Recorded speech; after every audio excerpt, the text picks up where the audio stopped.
16 व 17 जूनला अकोल्यात दाखल झालेला मान्सून आता उत्तरेकडे सरकला आहे।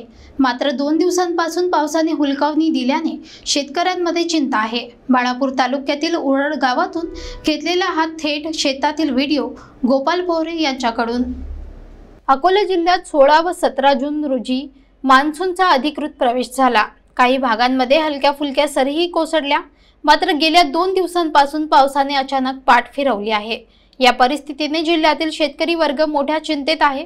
बाळापूर तालुक्यातील उरड गावातील शेतकरी पुत्र गोपाल पोहरे यांनी त्यांच्या शेतातून टिपलेला हा व्हिडिओ हवामानाच्या सैरभैर स्थितीचे जिवंत दर्शन घडवतो। ढगांची उपस्थिती असूनही दमदार सरी गायब आहेत। काही भागात किरकोळ सरी पडल्याचं दिसत असलं तरी बहुसंख्य शेतकरी अजूनही खरीपाच्या पेरणीची वाट पाहत आहेत।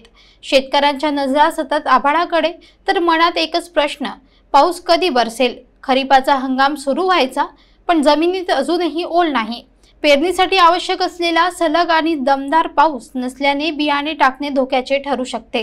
या पार्श्वभूमीवर हवामान खात्याचे भाकीत आणि पुढील काही दिवसांतील संभाव्य पावसावरच सगळं अवलंबून आहे। सरकारनेही अशा परिस्थितीत तात्काळ मार्गदर्शन व मदत उपलब्ध करून देणे अत्यावश्यक आहे।